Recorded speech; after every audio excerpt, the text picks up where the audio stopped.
Newtonian বলবিদ্যার 11 নম্বর ক্লাসে তোমাদেরকে স্বাগত। তো 11 নম্বর ক্লাস থেকে আমরা এই অধ্যায়ের সেকেন্ড পার্টটা শুরু করব। তো তোমরা খাতায় পার্ট 2 লিখে রাখো। পার্ট 2 কেন লিখছি ভাই, এই অধ্যায়টাকে তোমাদেরকে এর আগেও বলছি দুইটা পার্টে ভাগ করছে, একটা হচ্ছে রৈখিক পার্ট আর একটা হচ্ছে ঘূর্ণন বা বৃত্তাকার অংশ। তা আমরা এই পার্ট 2 তে যে অংশটা পড়বো এটা হচ্ছে আমরা ঘূর্ণন গতি বা বৃত্তাকার গতি, এই জিনিসগুলো নিয়ে পড়বো। তো তোমরা খাতার টপিকের নাম দাও হচ্ছে পার্ট 2 দাও। পার্ট 2 দিয়ে লেখা হচ্ছে ঘূর্ণন অক্ষ। প্রথমে এই সংজ্ঞাটা একটু লিখে নাও। তো এই ঘূর্ণন অক্ষটা কি, আসলে আমরা এই জিনিসটা একটু বুঝি। মনে করো এখানে একটা বস্তু আছে ভাইয়া, এই বস্তুটাকে তুমি ঘুরাচ্ছ, ঠিক আছে? এই বস্তুটাকে তুমি ঘুরাচ্ছ, তাহলে তুমি একটু ওসব একটু ভাইয়ের দিকে খেয়াল করো। তুমি যে এই যে বস্তুটাকে ঘুরাচ্ছ একটু খেয়াল করো, এই বস্তুটা এই যে রেখাটা আছে এই রেখাটাকে কেন্দ্র করে দেখো ভাইয়া, তোমার বোঝার জন্য এই রেখাটাকে কলম হিসাবে দিলাম।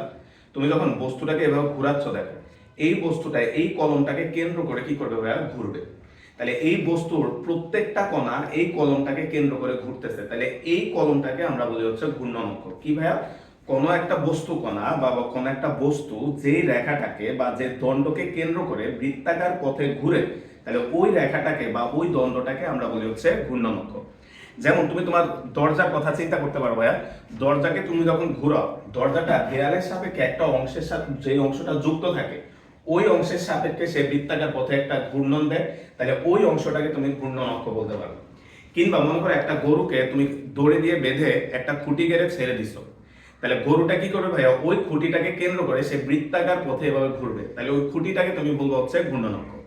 যেমন তোমার বাসায় যে ফ্যান আছে ভাইয়া, ফ্যানটা এরকম একটা দণ্ডের সাপেক্ষে বৃত্তাকার পথে ঘুরতেছে, তাহলে এই দণ্ডটাকে তুমি কি বলবো ভাইয়া, ঘূর্ণন অক্ষ। তাহলে বইয়ের ভাষায় ঘূর্ণন অক্ষে কি বলা হচ্ছে দেখো, কোন ঘূর্ণায়মান বস্তুর প্রত্যেকটি কণা বা প্রতিটি কণা যে সরল রেখাকে কেন্দ্র করে ঘুরে তাকে বলি হচ্ছে আমরা ঘূর্ণন অক্ষ। যেমন ভাইয়া আমরা মনে করলাম এখানে একটা বস্তু আছে, এখানে একটা বস্তু আছে, আমরা ধরে নিলাম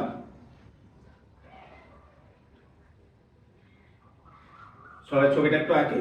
তাহলে এখানে একটা বস্তু আছে, এই বস্তুটা আমরা মনে করলাম ভাইয়া বৃত্তাকার পথে, এই বস্তুটা মনে করলাম ভাইয়া বৃত্তাকার পথে ঘুরতেছে। তো এই বস্তুটা আমরা ধরে নিলাম বৃত্তাকার পথে ঘুরতেছে। তা আমরা মনে করলাম এটা হচ্ছে একটা দৃঢ় বস্তু, ঠিক আছে? এটা হচ্ছে একটা দৃঢ় বস্তু, ঠিক আছে? এটা হচ্ছে একটা দৃঢ় বস্তু। এই বস্তুটা এইরকম একটা রেখাকে কেন্দ্র করে, এরকম একটা রেখাকে কেন্দ্র করে সে হচ্ছে বৃত্তাকার পথে ঘুরতেছে। তাহলে এই চিহ্নটা দ্বারা ভাই বোঝাচ্ছি সে যে ঘুরতেছে সেটা দেখাইছি। তাহলে এই রেখাটাকে কেন্দ্র করে এই বস্তুটা হচ্ছে বৃত্তাকার পথে ঘুরতেছে, তাহলে এই রেখাটাকে আমরা বলবো হচ্ছে কি ভাইয়া, ঘূর্ণন অক্ষ। এই রেখাটাকে আমরা বলবো হচ্ছে ঘূর্ণন অক্ষ। তাহলে যেই রেখাটাকে কেন্দ্র করে বস্তুটা ঘুরে বৃত্তাকার পথে তাকে আমরা বলি কি অক্ষ ভাইয়া, ঘূর্ণন অক্ষ। যেমন মনে করো এখানে একটা লাঠি আছে ভাইয়া, এখানে একটা লাঠি আছে বা দণ্ড আছে, আমরা মনে করলাম এই লাঠিটা এইরকম একটা অক্ষকে কেন্দ্র করে, এইরকম একটা অক্ষকে কেন্দ্র করে মনে করো লাঠিটা ঘুরতেছে। যেমন ভাইয়া তুমি এই কলমটার কথা চিন্তা করো, কলমটার এই মাঝখানে একটা ছিদ্র করে তুমি একটা ছিদ্র করে একটা কাঠি ঢুকাইবা। এই কাঠিটা দেওয়ার পরে তুমি এটাকে এভাবে মনে করো ঘুরাচ্ছ, তাহলে এই কাঠিটাকে তুমি কি বলবো ভাইয়া, ঘূর্ণন অক্ষ। তাহলে এই ছবিটা তো আমরা এখানে দেখাই দিই। তাহলে এটা হচ্ছে একটা লাঠি বা দণ্ড, সে হচ্ছে এরকম একটা রেখাকে কেন্দ্র করে ঘুরতেছে, তাহলে এই লাঠি বা দণ্ডটাকে আমরা চাইলে বলতে পারি হচ্ছে ঘূর্ণন অক্ষ। এখন আমরা যদি আসো ভাইয়া, সহজে এক কথায় মাথায় রাখবা, যে রেখাটাকে বা যে দণ্ডটাকে কেন্দ্র করে কোন বস্তু ঘুরবে তাকে আমরা বলবো কি, ঘূর্ণন অক্ষ। আচ্ছা, তো পরের টপিকটার নাম লেখো সবাই হচ্ছে কৌণিক সরণ। পরের টপিকটার নাম লিখে আমরা সবাই হচ্ছে কৌণিক সরণ। কৌণিক সরণটা কি সবাই একটু খেয়াল করো। আমরা যদি এখানে একটা ছবি আঁকি, মনে করো ভাইয়া দুইটা ছবি দিয়ে এই জিনিসটা বুঝাই। এখানে একটা ছবি আঁকলাম আমরা, আমরা ধরে নিলাম একটা বস্তু এরকম একটা বৃত্তাকার পথে ঘুরতেছে, একটা বস্তু এরকম একটা বৃত্তাকার পথে ঘুরতেছে। তো এটা মনে করলাম আমরা এক্স অক্ষ। দুইটা ছবি দিয়ে এটা আমরা বুঝি। আর আরেকটা ছবি ভাইয়া এখানে আঁকতেছি, তোমরা এক সাইডে আঁকো, পাশাপাশি আঁকলে হবে, দরকার ভাইয়া সাইডে এখানে আঁকি। আমরা মনে করো এখানে একটা ছবি আঁকো, একটা বস্তু এইরকম একটা বৃত্তাকার পথে ঘুরতেছে, তাহলে এটা আমরা দেখালাম এক্স অক্ষ। আর এখানে আরেকটা বস্তু দেখালাম সেও বৃত্তাকার পথে ঘুরতেছে, এটাকেও দেখালাম আমরা হচ্ছে এক্স অক্ষ। তো বস্তু দুইটা ভাইয়া দুই ভাবে ঘুরতেছে। একটা হচ্ছে বস্তুটা এই পয়েন্ট থেকে যাত্রা শুরু করছে, আর দ্বিতীয় চিত্রে বস্তুটা আমরা মনে করলাম সে এইখান থেকে যাত্রা শুরু করছে। তাহলে এ এটা হচ্ছে তাদের ইনিশিয়াল পজিশন, ইনিশিয়াল পজিশন বা প্রাথমিক অবস্থান, প্রাথমিক অবস্থান। তাহলে প্রাথমিক অবস্থানটা হচ্ছে এখানে, আর এখানে যে কণাটা ঘুরতেছে তার প্রাথমিক অবস্থান হচ্ছে এটা, প্রাথমিক অবস্থান। দেখো আজকে যে টপিকগুলো আমরা পড়াচ্ছি এই টপিকগুলো আমাদের গতি অধ্যায়েও আমরা পড়ছি। তো শর্ট সিলেবাসে থাকার কারণে অনেকে আমরা এটা পড়ছি, অনেকে আমরা পড়ি নাই, কিন্তু আমাদের এই পার্ট 2 পড়তে গেলে আজকের ক্লাসে এই টপিকগুলো লাগবে। তাই ভাই আরেকবার রিভিউ করতেছি, সবাই মনোযোগ সহকারে। যারা আগে এটা পড়ছো তারাও ভালো করে দেখো আরেকবার, আর যারা পড়ো নাই তারা তো অবশ্যই মনোযোগ সহকারে দেখো। তা আমরা ধরে নিলাম এইখান থেকে কণাটা এই পয়েন্টে আসলো, তাহলে এইখান থেকে কণাটা এই পয়েন্টে আসলো, তাহলে এটা হচ্ছে তার ফাইনাল পজিশন, পজিশন বা শেষ অবস্থান, শেষ অবস্থান। তাহলে এটা হচ্ছে তার ফাইনাল পজিশন বা হচ্ছে শেষ অবস্থান। এখানেও সেম ভাবে আমরা মনে করলাম বস্তুটা এ বিন্দু থেকে যাত্রা করে সে বি বিন্দুতে আসলো, তাহলে এটা হচ্ছে তার ফাইনাল পজিশন বা হচ্ছে শেষ অবস্থান। এখন আসি আমরা সবাই, বলতো ভাইয়া এটা ধরে নিলাম আমরা কেন্দ্র, এটা ধরে নিলাম কেন্দ্র। তাহলে বস্তুটা যখন এ থেকে বি তে আসছে, তুমি একটু খেয়াল করো, বস্তুটা যখন এ থেকে বি তে আসছে সে কিন্তু কেন্দ্রে একটা কোণ তৈরি করে ফেলছে। আগে ছিল সে এখানে, এটা হচ্ছে তার প্রাথমিক অবস্থানটা, আর এখন আছে এখানে, তাহলে এটা হচ্ছে তার শেষ অবস্থানটা। তাহলে বস্তুটা যখন এ থেকে বি তে আসছে, দেখো কেন্দ্রে একটা কোণ তৈরি করছে থিটা। তাহলে বস্তুটা যখন এ থেকে বি তে আসছে কেন্দ্রে একটা সে কোণ তৈরি করছে কি থিটা। তাহলে সংজ্ঞা অনুসারে ভাইয়া এই থিটাটাকে আমরা বলি হচ্ছে কৌণিক সরণ। দেখো কি বলছে, বৃত্তাকার পথে ঘূর্ণায়মান কোন কণা বৃত্তের কেন্দ্রে, এই যে এদিকে খেয়াল করি, বৃত্তের কেন্দ্রে যে কোণ উৎপন্ন করে তাকে কি বলা হয় ভাইয়া, কৌণিক সরণ। তাহলে বস্তুটা যখন এ থেকে বি তে যায়, বৃত্তাকার পথে এ থেকে বি তে যায়, বৃত্তের কেন্দ্রে সে একটা কোণ তৈরি করছে, সেটাকে আমরা বলবো কি কোণ, রৈখিক কৌণিক সরণ।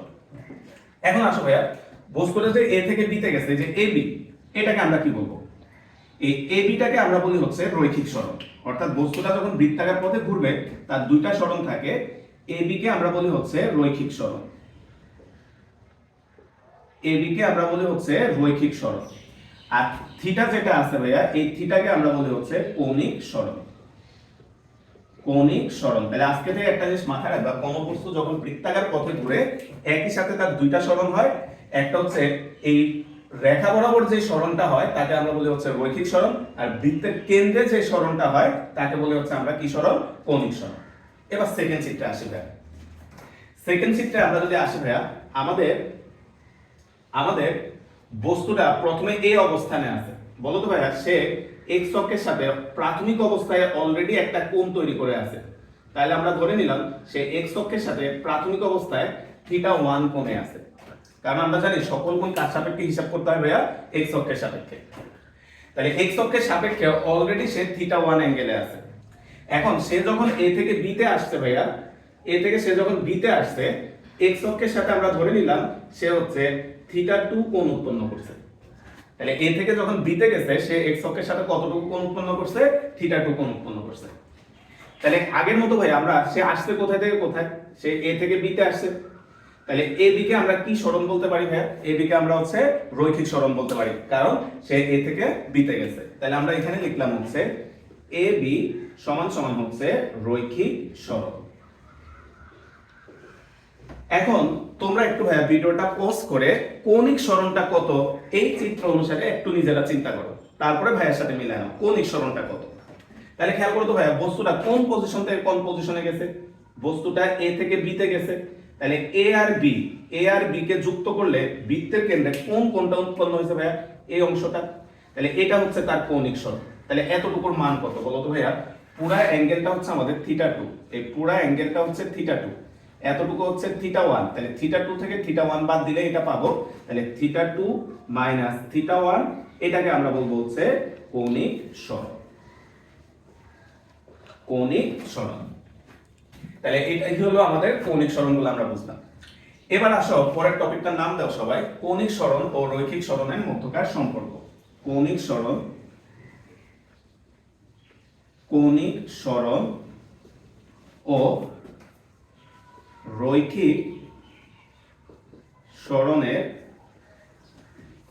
মধ্যকার সম্পর্ক। কৌণিক সরণ আর রৈখিক সরণের মধ্যকার সম্পর্ক। তো ভাই ক্লাস 9-10 তোমরা যখন পড়ছো এই যে অংশটা, এই অংশটাকে তোমরা কি বলতা মনে আছে কিনা ভাই? একটু চিন্তা করো তো, এই যে একটা বৃত্তের এই অংশটাকে তুমি কি বলতে? এবি কে কি বলতা ভাই? এবি কে আমরা বলতাম হচ্ছে বৃত্তচাপ। এবি কে কি বলতাম আমরা ভাইয়া? বৃত্তচাপ। তাহলে বৃত্তচাপ বৃত্তের কেন্দ্রে যে কোণ উৎপন্ন করে থিটা, বৃত্তচাপকে তোমরা কি দ্বারা প্রকাশ করতে আশা করি মনে আছে ভাই? এটা যদি একটা বৃত্ত হয় আর এটা যদি একটা বৃত্তচাপ হয়, বৃত্তচাপকে এস দ্বারা প্রকাশ করতাম। বৃত্তের ব্যাসার্ধ যদি আর হয়, এটা যদি থিটা হয়, তাহলে এদের মধ্যে একটা সম্পর্ক তুমি পড়ছিলা, সেটা কি ছিল ভাইয়া? এস ইকুয়াল আর থিটা। তাহলে এই সম্পর্কটাই হচ্ছে আমাদের রৈখিক সরণ আর কৌণিক সরণের মধ্যকার সম্পর্ক। এস ইকুয়াল হচ্ছে আর থিটা। তাহলে এখানে থিটাটা কি? থিটাটা হচ্ছে কৌণিক সরণ, আর হচ্ছে বৃত্তাকার পথের ব্যাসার্ধ,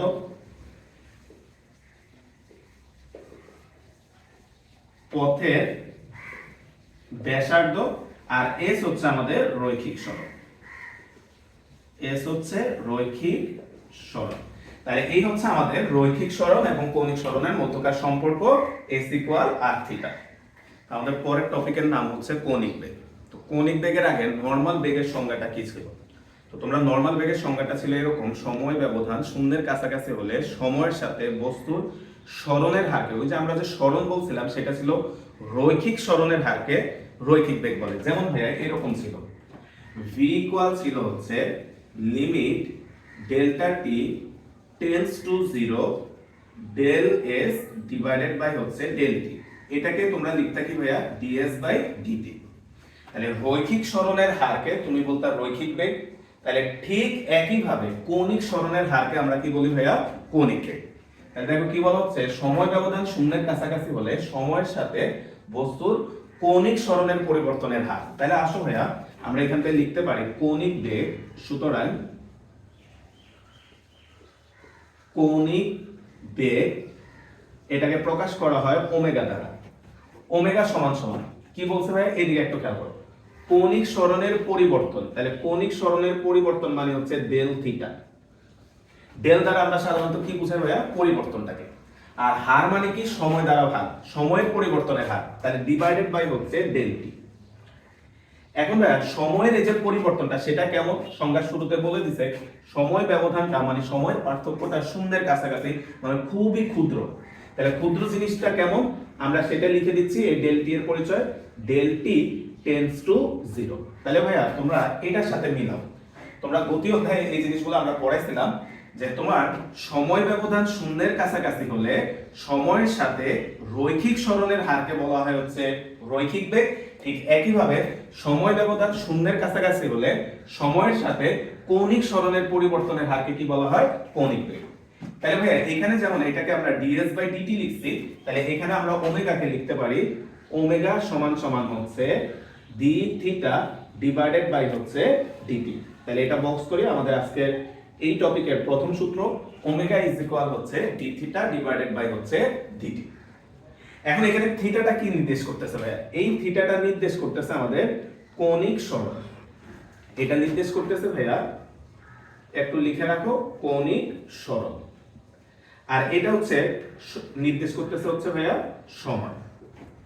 তাহলে ভাই তুমি একটু খেয়াল করো তো ভাইয়া, কৌণিক সরণের একক কি?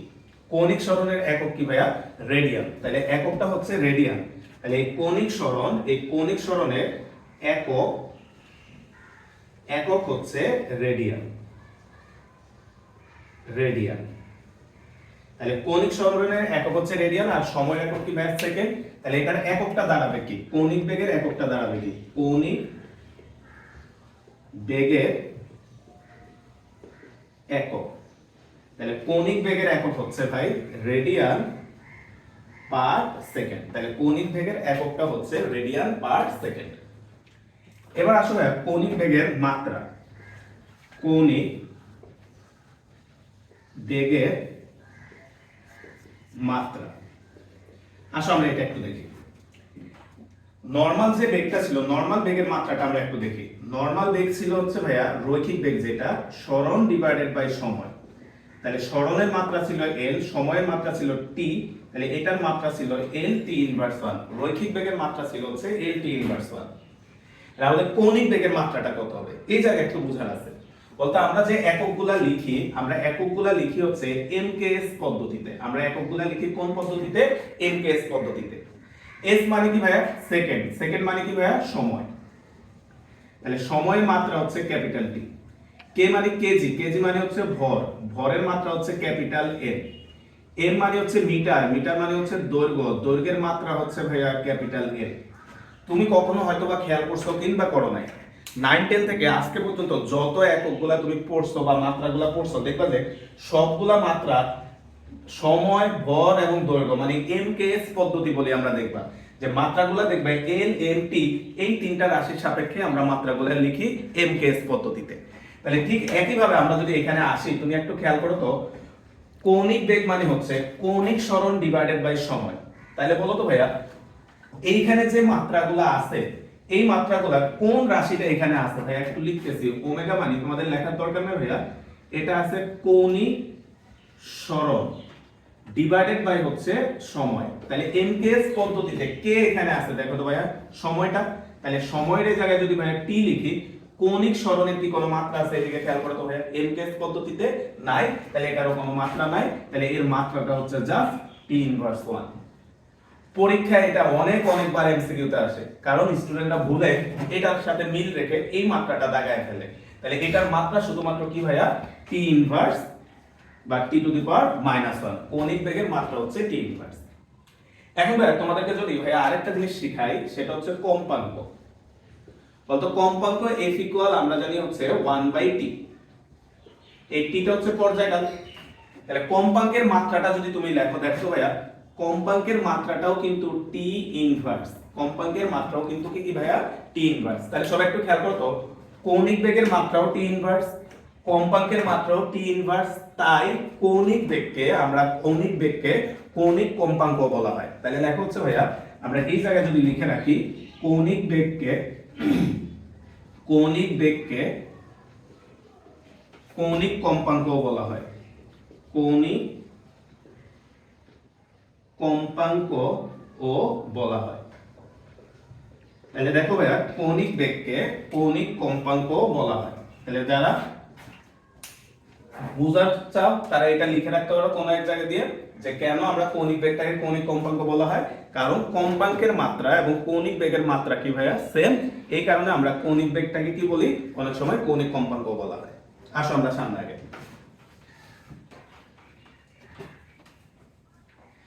আসলে আমরা সবাই এই কোশ্চেনটা আবার লিখি। লেখা আবার ওমেগা সমান সমান হচ্ছে ডি থিটা ডিভাইডেড বাই হচ্ছে ডিটি। তাহলে এখান থেকে আমরা লিখতে পারি ভাইয়া ডি থিটা ইকুয়াল হচ্ছে ওমেগা ডিটি।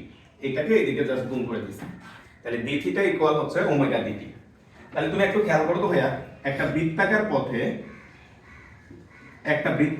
একটা বস্তু, সবাই পারবে একটু খেয়াল করি, একটা বৃত্তাকার পথে একটা বস্তু এ বিন্দু থেকে যাত্রা করে পুরা রাস্তাটা ঘুরে আবার এ বিন্দুতে ফিরে আসছে। সবাই ছবিটা এঁকে দেখো। একটা বস্তু এই বৃত্তাকার পথে এ বিন্দু থেকে যাত্রা শুরু করে পুরা রাস্তাটা ঘুরে আবার এ বিন্দুতে ফিরে আসছে। তাহলে তোমার কাছে ভাই প্রশ্ন, তার যখন এ বিন্দুতে ছিল কত কোণে ছিল? অ্যান্সার হচ্ছে 0 ডিগ্রি। আবার পুরাটা যখন ঘুরে আবার এখানে চলে আসছে, তাহলে সে কত অ্যাঙ্গেল ঘুরছে একটু খেয়াল করো তো? 360 ডিগ্রি বা 2 পাই রেডিয়ান। তাহলে আমরা এখানে লিখতে পারি যে ধরি একটি কণা এ বিন্দু হতে যাত্রা করে বৃত্তাকার পথে এ বিন্দুতে ফিরে আসে।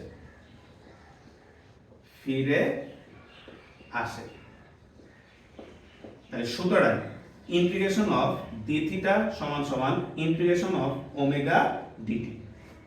তাহলে ইন্টিগ্রেশন অফ ডি থিটা সমান সমান হচ্ছে ইন্টিগ্রেশন অফ ওমেগা ডিটি।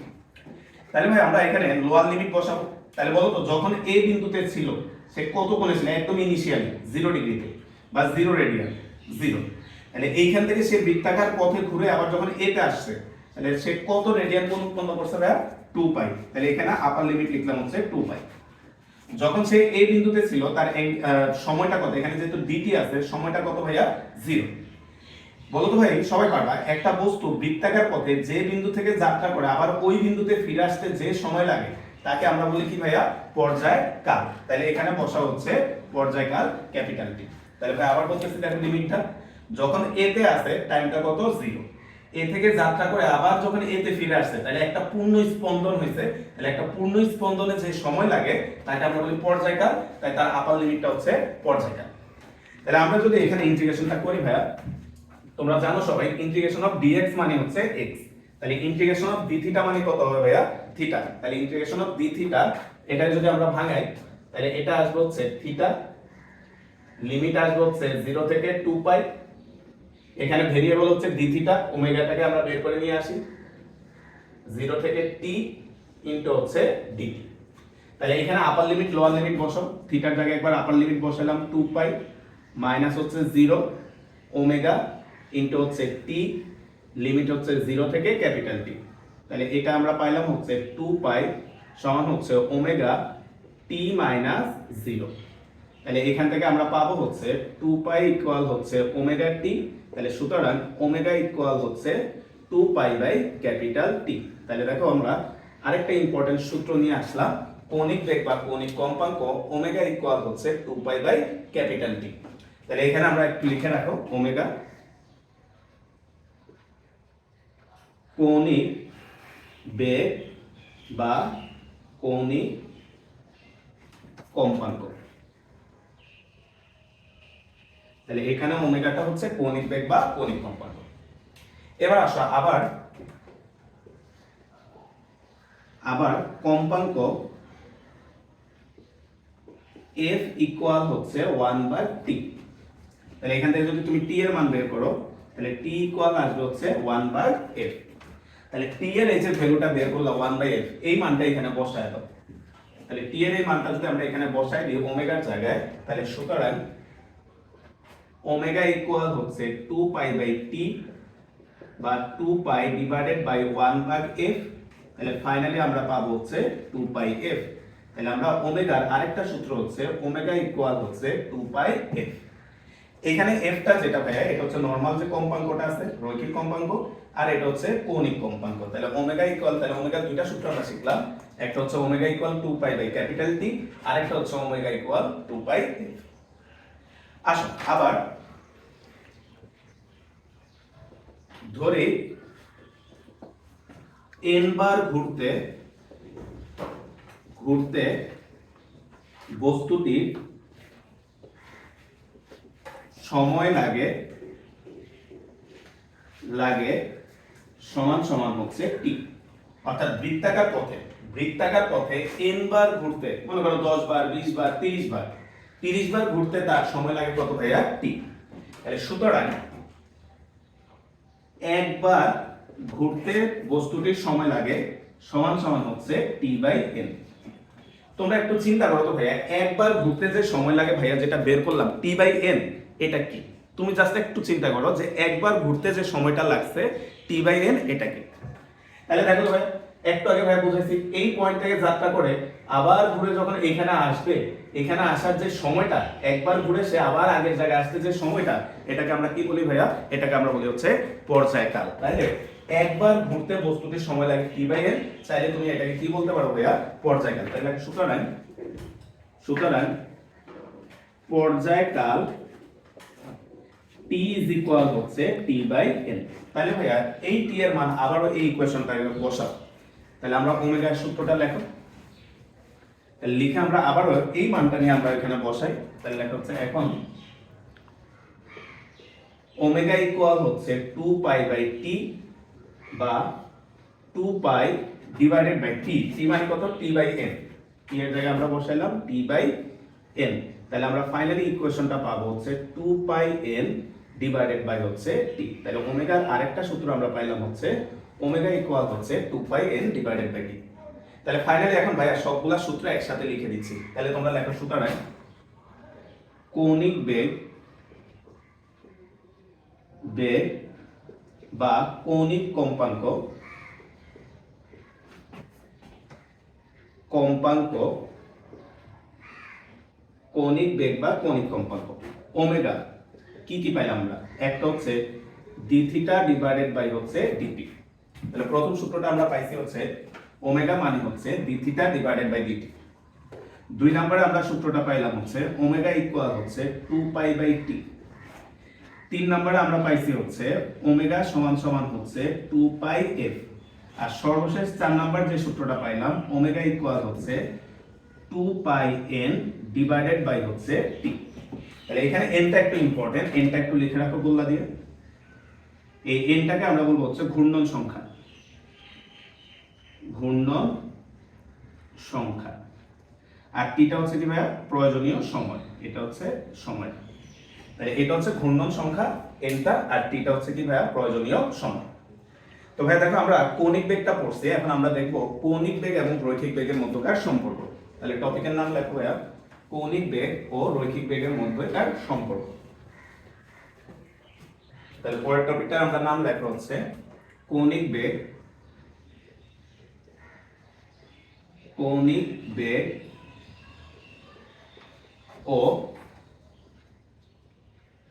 রৈখিক বেগের মধ্যকার সম্পর্ক। তাহলে পরের টপিকটার নাম লিখে আমরা হচ্ছে কৌণিক বেগ ও রৈখিক বেগের মধ্যকার সম্পর্ক। তা আসলে আমরা জানি, আমরা একটু আগে ভাইয়া রৈখিক সরণ আর কৌণিক সরণের মধ্যকার একটা সম্পর্ক দেখছিলাম, এস ইকুয়াল কত? আর থিটা। তাহলে এই সম্পর্কটা থেকে আমরা কৌণিক বেগ আর রৈখিক বেগের মধ্যকার সম্পর্কটা আমরা বের করব। তাহলে আমরা এই সমীকরণটাকে ডিফারেন্সিয়েশন করব, সময়ের সাপেক্ষে এই সমীকরণটাকে আমরা ডিফারেন্সিয়েশন করব। তাহলে সুতরাং ds বাই dt সমান সমান হচ্ছে d dt of r theta. তাহলে আমরা উভয় পক্ষকে সময়ের সাপেক্ষে ডিফারেন্সিয়েশন করলাম। তাহলে এখানে আসবে হচ্ছে ds ডিভাইডেড বাই হচ্ছে dt সমান সমান r d theta divided by হচ্ছে dt।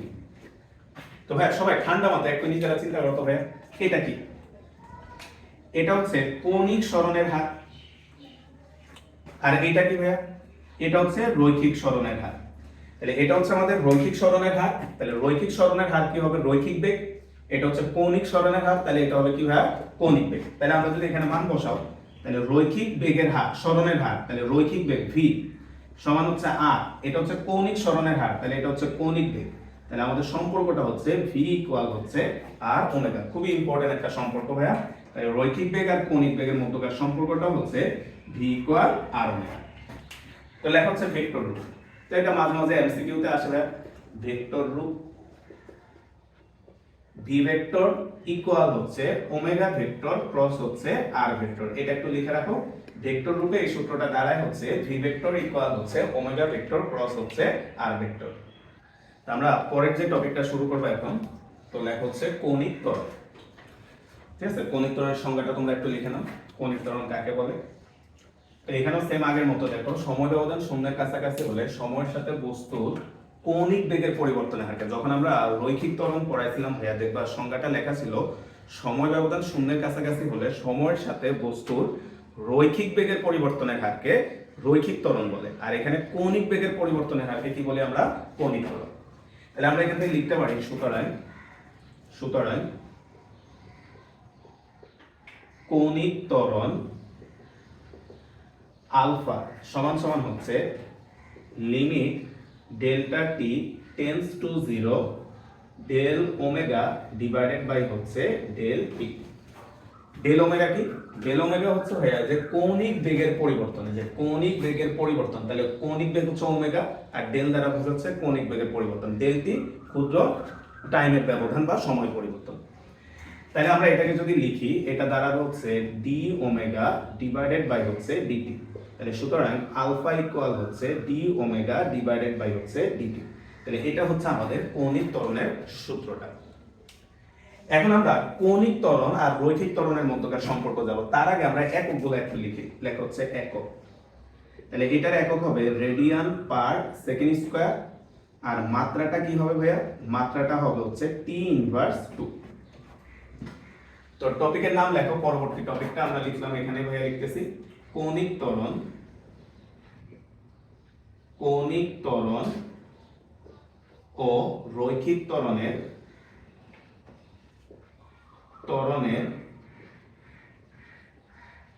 মধ্যকার সম্পর্ক। তাহলে কৌণিক ত্বরণ আর রৈখিক ত্বরণের মধ্যকার সম্পর্ক। তো ভাই আমরা একটু আগে রৈখিক বেগ আর কৌণিক বেগের সম্পর্কটা দেখছি। সম্পর্কটা কোত্থেকে আনছো ভাই?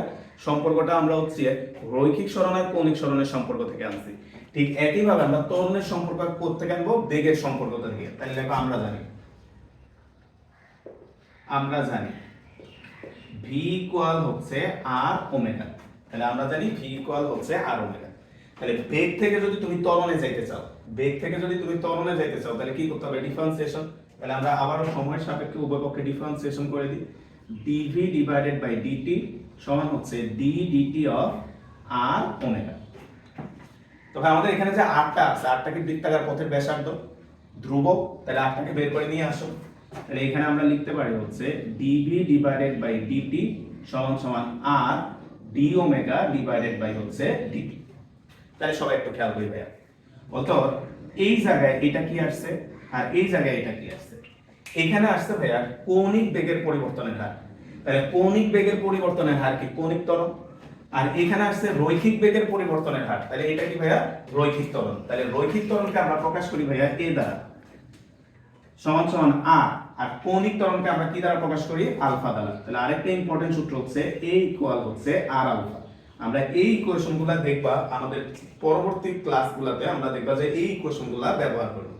ওই কারণে আমরা এই টপিকটা গতি অধ্যায়ে আমরা পড়াইলো আরেকবার এখানে পড়াচ্ছি, যাতে তোমাদের পরবর্তী লেকচারগুলো বুঝতে কোনো রকমের সমস্যা না হয়। তাহলে এখানে আলফা কি? আলফা হচ্ছে কৌণিক ত্বরণ, আর বৃত্তাকার পথের ব্যাসার্ধ,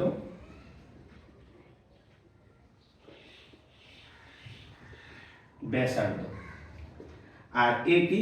এ হচ্ছে রৈখিক ত্বরণ। তাহলে রৈখিক ত্বরণ এবং কৌণিক ত্বরণের মধ্যকার সম্পর্কটা আমরা দেখলাম, a ইকুয়াল হচ্ছে r আলফা। তো তোমরা এবার ভাইয়া ভিডিওটা পজ করে এখানে একটা एग्जांपल দেখতে পাচ্ছ। এই एग्जांपलটা একটু উঠায় নাও, एग्जांपल 1। আমরা এই ম্যাথটা একটু দেখি।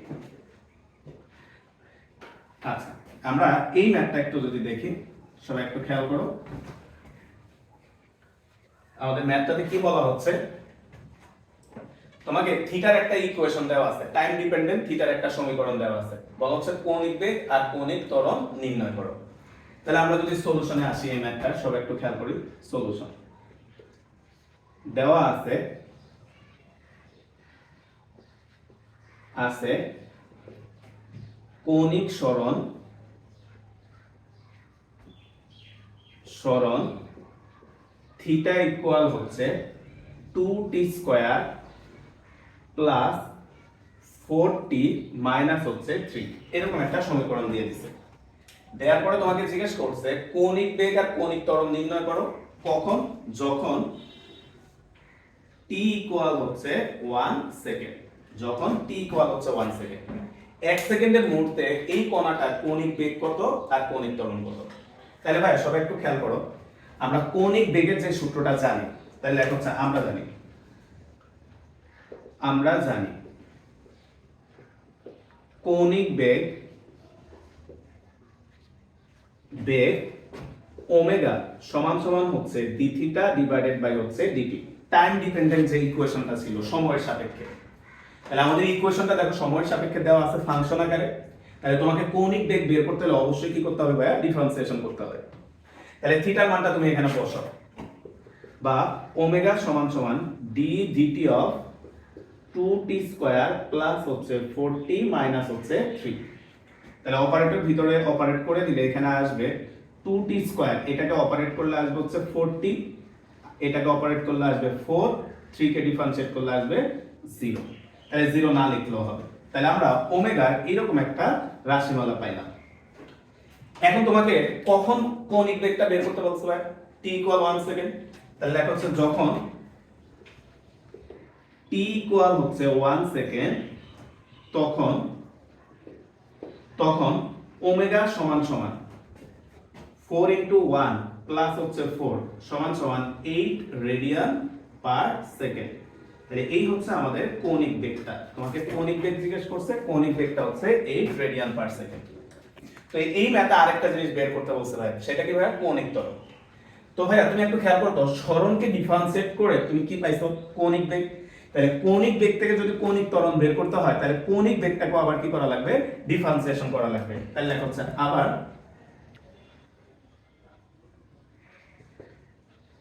কৌণিক ত্বরণ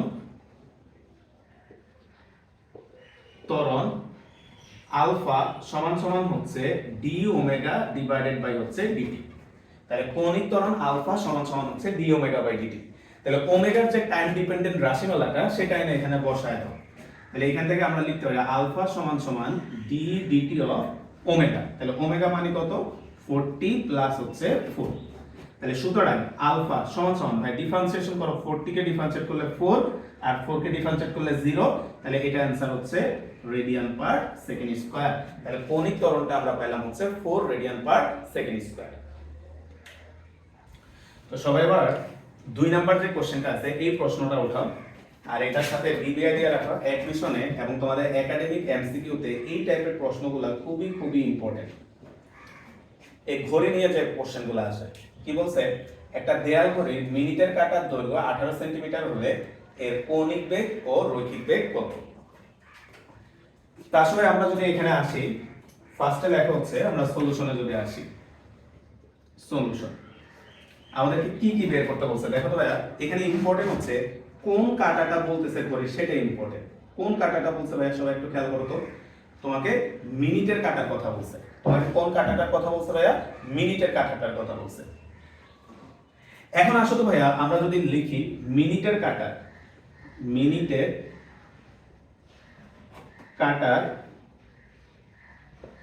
পর্যায়কাল, পর্যায়কাল ক্যাপিটাল টি সমান সমান বলতো মিনিটের কাঁটাটা 12 থেকে যাত্রা শুরু করে আবার যদি 12তে ফিরে আসে তাহলে এটাকেই তো আমরা পর্যায়কাল বলবো, তাই না ভাই? এটা হচ্ছে আমাদের দেয়াল ঘড়িটা। তাহলে এটা হচ্ছে 12। তাহলে মিনিটের কাঁটাটা এইখান থেকে যাত্রা করে আবার ঘুরে যখন এইখানে আসবে তাহলে কয় মিনিট হয় ভাইয়া? 60 মিনিট। তাহলে যেই বিন্দু থেকে যাত্রা শুরু করে আবার ওই বিন্দুতে ফিরে আসাটাকে আমরা কি বলি? পর্যায়কাল। তাহলে মিনিটের কাঁটাটা একটা নির্দিষ্ট বিন্দু থেকে যাত্রা করে আবার ওই বিন্দুতে কয় মিনিট পরে আসে? 60 মিনিট। তাহলে মিনিটের কাঁটার পর্যায়কাল হচ্ছে 60 মিনিট। তাহলে এটাকে যদি আমরা সেকেন্ডে নিয়ে যাও তাহলে এটা আসবে 3600 সেকেন্ড। তাহলে 3600 সেকেন্ড। তাহলে মিনিটের কাঁটার পর্যায়কাল হচ্ছে 3600 সেকেন্ড। তাহলে বলো তো ভাইয়া সেম ম্যাথটাই তোমাকে সেকেন্ডের কাঁটা যদি বলতো, আর যদি সেকেন্ডের কাঁটা বলতো, সেকেন্ডের কাঁটার জন্য যদি বলতো তাহলে টি কত লিখতাম? তাহলে সেকেন্ডের কাঁটা ভাইয়া 12 থেকে যাত্রা শুরু করে আবার যদি 12তে ফিরে আসে তাহলে হবে তার পর্যায়কালটা। তাহলে কয় সেকেন্ড লাগে? একটা নির্দিষ্ট বিন্দু থেকে যাত্রা করে আবার ওই বিন্দুতে ফিরে আসতে কত সেকেন্ড পর পর আসে? 60 সেকেন্ড পর। তাহলে মিনিটের কাঁটার সেকেন্ডের কাঁটার পর্যায়কাল কত সেকেন্ড? 60 সেকেন্ড। সেম অঙ্কটা পরীক্ষায় আসে ভাই ঘন্টার কাঁটা দিয়ে। তাহলে ঘন্টার কাঁটার জন্য যদি আসে তাহলে ঘন্টার কাঁটার পর্যায়কাল কত ভাই? গত ঘন্টার কাঁটা 12 থেকে যাত্রা শুরু করে আবার 12তে যদি ফিরে আসে তাহলে কয় ঘন্টা হয়? 12 ঘন্টা। তাহলে ঘন্টার কাঁটার পর্যায়কাল হচ্ছে 12 ঘন্টা, মানে হচ্ছে 12 ইনটু হচ্ছে 3600। তাহলে এটা দ্বারা গুণ করবা, গুণ করলে তুমি হচ্ছে পেয়ে যাবা হচ্ছে কত। তো এবার আমরা আমাদের ম্যাথটাতে আসি। আমরা যদি আমাদের ম্যাথটাতে যদি আসো ভাইয়া আমাদের কাছে চাইছে কি দেখি, বলো হচ্ছে কৌণিক বেগ কত। তাহলে আসো আমরা কৌণিক বেগটা যদি বের করি, কৌণিক বেগ ওমেগা সমান সমান আমরা জানি হচ্ছে 2 পাই ডিভাইডেড বাই হচ্ছে ক্যাপিটাল টি। তাহলে কৌণিক বেগের সূত্রটা আমরা জানি হচ্ছে ওমেগা সমান সমান হচ্ছে 2 পাই ডিভাইডেড বাই হচ্ছে ক্যাপিটাল টি। তাহলে ভাই এখানে মান বসাও। তাহলে 2 ইনটু 3.1416 ডিভাইডেড বাই টি, টি হচ্ছে 3600। তাহলে এখানে যদি আমরা ভাগ করি 2 ইনটু 3.1416 ভাগ হচ্ছে 3600, তাহলে এটা আসছে হচ্ছে ভাইয়া 7.1.74 ইনটু 10^3 রেডিয়ান পার সেকেন্ড। তাহলে এই হচ্ছে আমাদের মানটা। প্রায় সময় এমসিকিউতে এটা থাকে যে মিনিটের কাটার পর্যায়কাল কত। এখন ভাইয়া বলো তো, যে কোনো ঘড়ি হোক না কেন তার মিনিটের কাটার পর্যায় তার মিনিটের কাটার কৌণিক বেগ কত? কৌণিক বেগ এটাই হবে। কি কারণে ভাইয়া? মিনিটের কাটা তোমার ঘড়ি হোক, আমার ঘড়ি হোক, দেয়াল ঘড়ি হোক, হাত ঘড়ি হোক, যেই ঘড়ি হোক না কেন মিনিটের কাটার পর্যায়কাল তো 3600 সেকেন্ড, এটা ফিক্সড। তাহলে এটা যদি ফিক্সড হয় এই মানটাও কি হবে? ফিক্সড হবে। ঠিক একই ভাবে ভাইয়া সেকেন্ডের কাটার জন্য তার কৌণিক বেগটা ফিক্সড, ঘন্টা কাটার জন্য তার কৌণিক বেগটা কি হবে? ফিক্সড হবে। চেঞ্জ আসবে কোথায়? চেঞ্জ আসবে রৈখিক বেগে। কারণ এক একটা কাটার দৈর্ঘ্য এক এক রকম হয়, তাই এক একটা কাটার রৈখিক বেগটা এক এক রকম হয়। যেমন আমাদের এখানে কাটার দৈর্ঘ্য কত বলে দিছে ভাইয়া? 18 সেন্টিমিটার। তাহলে আসো আমরা রৈখিক বেগটা বের করি। রৈখিক বেগ ভি ইকুয়াল হচ্ছে আর ওমেগা। তাহলে আর মানে কি ভাই? বলতে আর মানে আমরা লিখছিলাম বৃত্তাকার পথের ব্যাসার্ধ। এখন তুমি একটু খেয়াল করো, এই যে মিনিটের কাঁটাটা, এই মিনিটের কাঁটাটা যদি বৃত্তাকার পথে ঘুরে, সব একটু খেয়াল করো, বলতে এই কাঁটার যে দৈর্ঘ্যটা, এই কাঁটার দৈর্ঘ্যটাই হবে কি ভাইয়া? বৃত্তাকার পথে ব্যাসার্ধ। তাহলে কাঁটার দৈর্ঘ্যটাকে আমরা ব্যবহার করব কি হিসাবে? বৃত্তাকার পথের ব্যাসার্ধ। তাহলে এটা কত বলে দিছে ভাইয়া? 18 সেন্টিমিটার। তাহলে আমরা এখানে যদি মান বসাও 18 সেন্টিমিটার, তাহলে এটা আসছে ভাইয়া 0.18 আর ওমেগা 1.74 10^3। তাহলে আমরা রৈখিক বেগটা পেয়ে যাব এখান থেকে 1.74 ইনটু 10^3। তাহলে এটা আসছে হচ্ছে 3.132 10^4 মিটার পার সেকেন্ড। এটা হচ্ছে আমাদের রৈখিক বেগটা। তাহলে একটা জিনিস মাথায় রাখবো ভাই, আবারও বলতেছি, দেয়াল ঘড়ি, হাত ঘড়ি, তোমার ঘড়ি, আমার ঘড়ি, যার ঘড়ি হোক না কেন সবগুলা ঘড়ির মিনিটের কাটার কৌণিক বেগটা সেম, সবগুলা ঘড়ির সেকেন্ডের কাটারও কৌণিক বেগ সেম, সবগুলা কাটা ঘড়ির ঘন্টার কাটারও কৌণিক বেগ সেম। চেঞ্জটা আসবে কোথায় ভাই? চেঞ্জটা আসবে হচ্ছে আমাদের রৈখিক বেগে। তোমার ঘড়ির কাটার দৈর্ঘ্য, মিনিটের কাটার দৈর্ঘ্য যদি বড় হয়, যেমন দেয়াল ঘড়ির মিনিটের কাটার দৈর্ঘ্য বড়, হাত ঘড়ির মিনিটের কাটার দৈর্ঘ্য ছোট, তাহলে এদের রৈখিক বেগের মধ্যে একটা কি আসবে? চেঞ্জ আসবে। তাহলে সেই বেগটা হচ্ছে আমরা এইভাবে বের করতে পারবো। তো ভাইয়ের কাছে তোমাদের কাছে রিকোয়েস্ট থাকবে, তোমরা एग्जांपल 3 লিখে এই প্রশ্নটা লিখে রাখো। এটা তোমরা বাসায় করবা। एग्जांपल 3 এই মিনিটের কাটার জায়গায় ভাই লিখলাম হচ্ছে সেকেন্ডের কাটা। তোমরা প্রশ্নটা একটু লিখে নাও। তাহলে কি হলো? একটা দেয়াল ঘড়ির সেকেন্ডের কাটার দৈর্ঘ্য 18 সেন্টিমিটারে মনে করো, বা চেঞ্জ করে দিলাম ভাইয়া 10 সেন্টিমিটার হলে এর কৌণিক বেগ ও রৈখিক বেগ কত? এটা তোমরা করবা। এটা হচ্ছে एग्जांपल 3 দিয়ে লিখে রাখো। আর एग्जांपल 4 দিয়ে আরেকটা কোশ্চেন ভাই দিচ্ছি। একটা দেয়াল ঘড়ির সেকেন্ডের কাটার জায়গায় তুমি এখানে লেখো হচ্ছে ঘন্টার কাটা। ঘন্টার কাটার দৈর্ঘ্য 10 সেন্টিমিটারই ধরো, এর কৌণিক বেগ ও রৈখিক বেগ কত? তাহলে এই দুইটা কোশ্চেন লিখে নাও। আর एग्जांपल 5 হিসাবে যে কোশ্চেনটা রুয়েটে আসছে এটাও তোমরা পারবা। এই কোশ্চেনটা একটু দেখো কি বলছে।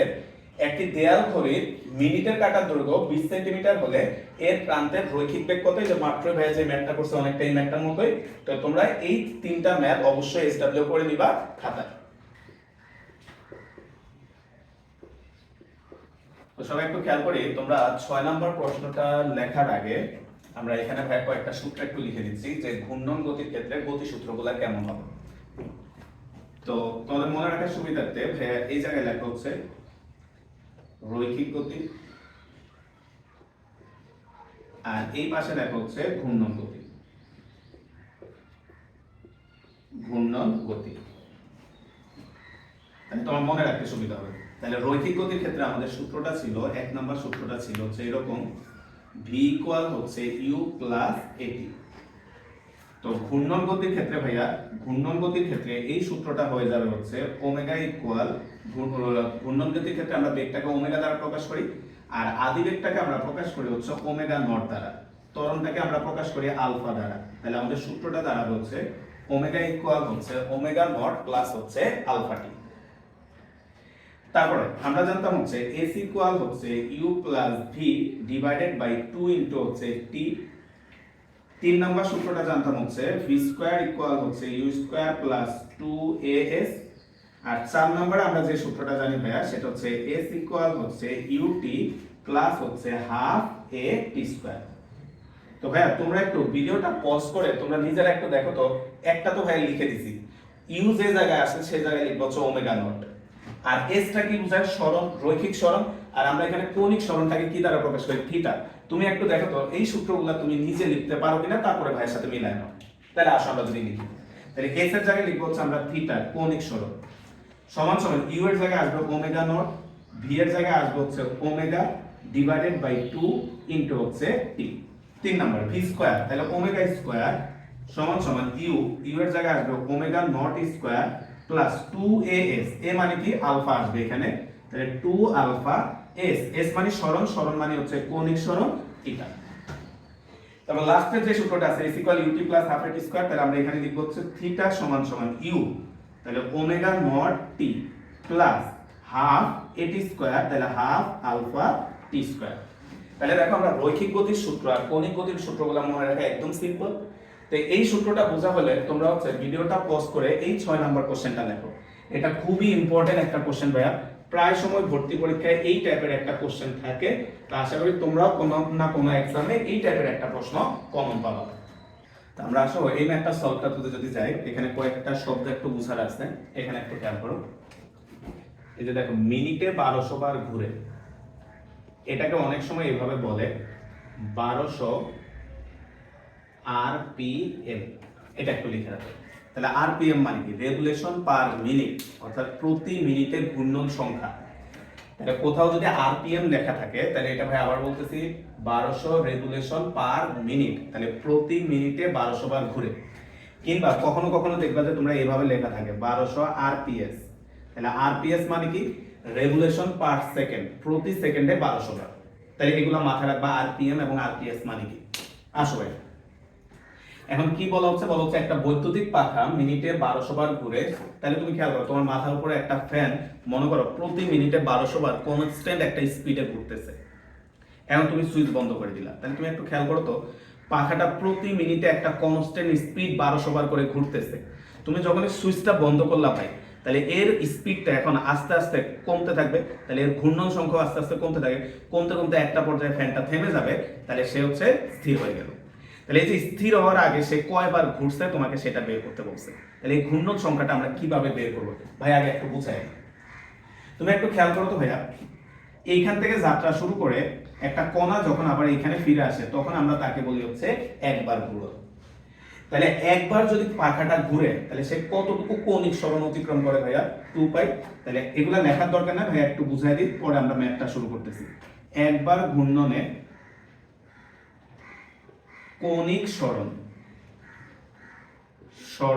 সমান সমান হচ্ছে 2 পাই।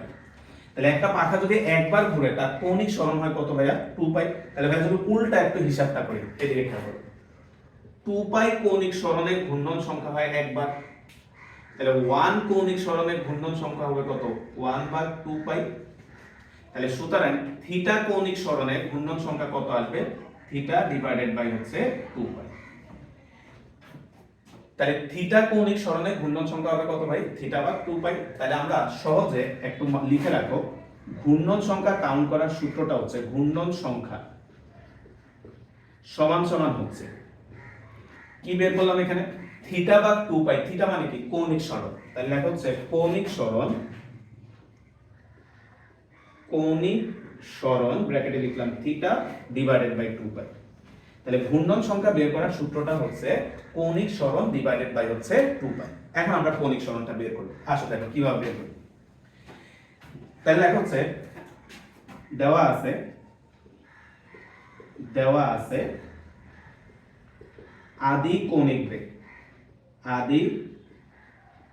কৌণিক বেগ ওমেগা নট সমান সমান হচ্ছে 2 পাই n ডিভাইডেড বাই হচ্ছে t। অর্থাৎ সুইচ বন্ধ করার আগে সে তো 1200 বার করে ঘুরতেছে, একটা কনস্ট্যান্ট স্পিড 1200 বার করে ঘুরতেছে। তাহলে এই যে ঘূর্ণন সংখ্যা বলে দিয়েছে, তাহলে আমরা আজকে ঘূর্ণন সংখ্যা দিয়ে ওমেগার একটা ইকুয়েশন করছিলাম, সেটা ছিল 2 পাই n বাই t। তাহলে এখানে দেখো বলে দিয়েছে কতবার ঘুরতেছে? 1200 বার। তাহলে এখানে মান বসো, 2 পাই ইনটু হচ্ছে 1200 ডিভাইডেড বাই কয় মিনিটে? প্রতি মিনিটে। তাহলে 1 মিনিট মানে হচ্ছে 60 সেকেন্ড। তাহলে এখানে যদি আমরা ক্যালকুলেট করি ভাইয়া, তাহলে আসবে হচ্ছে 2 × 1200 ভাগ হচ্ছে 60, তাহলে এটা আছে 40 পাই রেডিয়ান। 40 পাই এর মানটা বসাইলাম না, এটা কাটা চলে যাবে, 40 পাই রেডিয়ান পার সেকেন্ড। তাহলে পাখাটার আদি কৌণিক বেগটা আমরা পেয়ে গেলাম, সেটা হচ্ছে 40 পাই রেডিয়ান পার সেকেন্ড। এখন ভাই তুমি যখন সুইচ বন্ধ করলা, এটা ধীরে ধীরে ঘুরতে ঘুরতে একটা পর্যায়ে থেমে যাবে, তাহলে শেষ কৌণিক বেগটা কত হবে? শেষ কৌণিক বেগ ওমেগা সমান সমান হচ্ছে 0 রেডিয়ান পার সেকেন্ড। শেষ কৌণিক বেগটা হবে 0 রেডিয়ান পার সেকেন্ড। থামতে কত সময় লাগছে? 2 মিনিট। তাহলে দেখো হচ্ছে থামার সময় t ইকুয়াল হচ্ছে 2 মিনিট। থামার সময়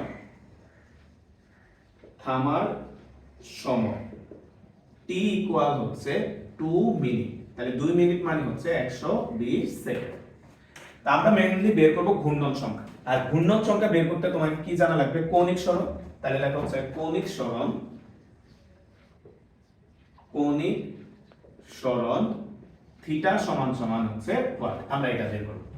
এখন থিটা তুমি যে কোনো ফর্মুলা দিয়ে বের করতে পারো, তাহলে সবচেয়ে সহজ হবে আমরা এই সূত্রটা দিয়ে বের করলে। তাহলে লেখা হচ্ছে আমরা জানি থিটা ইকুয়াল হচ্ছে ওমেগা নট প্লাস হচ্ছে ওমেগা ডিভাইডেড বাই 2 ইনটু হচ্ছে টি। তাহলে আমরা এই ভ্যালুগুলো এখানে বসায় দাও। তাহলে আমরা ভ্যালুগুলো যদি এখানে বসাও ভাইয়া, তাহলে ওমেগা নটের ভ্যালু বের করছো 45, 40 পাই। আর যেহেতু পাখাটা থেমে গেছে, তাহলে শেষ কৌণিক বেগ ছিল 0 ডিভাইডেড বাই 2 ইনটু হচ্ছে টাইম হচ্ছে 120। তাহলে এটাকে আমরা ক্যালকুলেট করলে আসবে হচ্ছে 20। তাহলে এটা আসছে হচ্ছে 2400 পাই রেডিয়ান। তাহলে এটা আমরা পাইলাম হচ্ছে 2400 পাই রেডিয়ান। ঠিক আছে, তাহলে দেখো আমরা কৌণিক সরণটা পেয়ে গেলাম। তাহলে ভাই আসো থামার পূর্বে কয়বার ঘুরবে তোমাকে জিজ্ঞেস করছে। তাহলে এখন হচ্ছে থামার পূর্বে ঘূর্ণন সংখ্যা সমান সমান হচ্ছে থিটা ডিভাইডেড বাই হচ্ছে 2 পাই, কৌণিক সরণ ডিভাইড বাই 2 পাই। তাহলে থিটার মান তুমি বের করছো 2400 পাই ডিভাইডেড বাই হচ্ছে 2 পাই। তাহলে পাই পাই কাটা, 2400 কে 2 দ্বারা ভাগ করলে 1200 বার। তাহলে তোমাকে জিজ্ঞেস করছে থামার পূর্বে পাখাটা কতবার ঘুরবে, তাহলে আমরা অ্যানসারটা বের করলাম 1200 বার। তো খেয়াল করো, আমাদের আজকের ক্লাসটা ভাই এখানে শেষ করব। তো সবার প্রতি ভাই রিকোয়েস্ট থাকবে ক্লাসটা ভালো করে করবা, কারণ এই যে সেকেন্ড পার্টটা আমাদের ভাইয়া লাস্ট ক্লাসও বলছি, আমাদের একাডেমিকের সেকেন্ড পার্টটা থেকে বেশি প্রশ্ন আসে। তো সেকেন্ড পার্টের মেইন টপিকগুলো আগামী ক্লাস থেকে শুরু হবে। তো সবাই ভালো থাকবা, আল্লাহ হাফেজ।